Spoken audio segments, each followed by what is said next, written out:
बच्चों, let's read our question. How many chromosome will the cell have at G1 after S and after M phase respectively if it has 14 chromosome at interphase? अगर 14 chromosome है interphase में तो कितने chromosome होंगे G1, S और M phase में? ठीक है, तो हमारे ऑप्शन है option A 14 14 7, B 7 7 7, C 14 14 14, D 7 14 40। तो जो हमारा की कंसेप्ट हो जाएगा वो क्या हो जाएगा? माइटोसिस। माइटोसिस में क्या होता है? सेल डिवीजन करती है और डिवाइड करके 2 डॉटर सेल बनाती है। ठीक है, 2 डॉटर सेल बनाएगी। ये सेल भी डिप्लॉइड होती है और जो डॉटर सेल होती हैं वो भी डिप्लॉइड ही बनती है।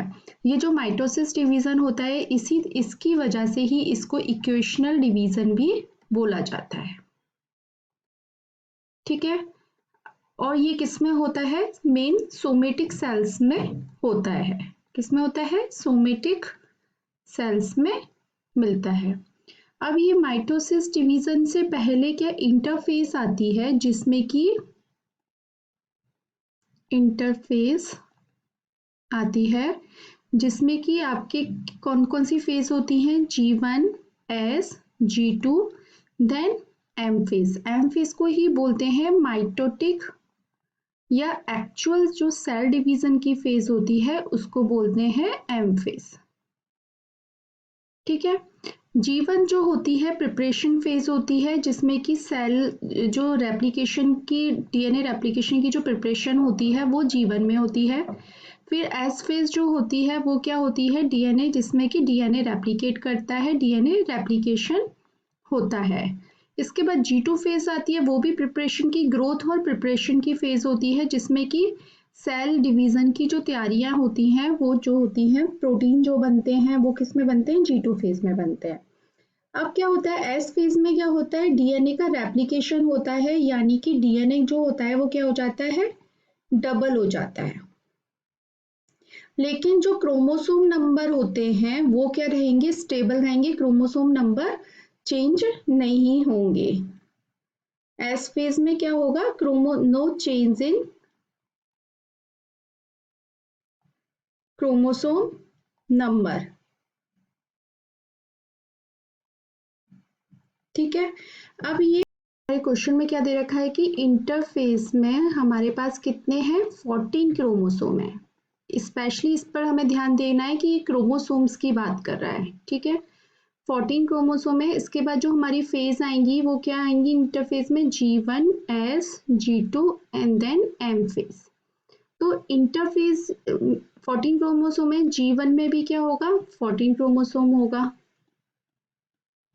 ठीक है, अब एस फेज में हमने बताया डीएनए रेप्लिकेट करता है, लेकिन जो क्रोमोसोम का नंबर है वो हमारा सेम रहेगा। तो हमारे कितने रहेंगे? 14 क्रोमोसोम रहेंगे।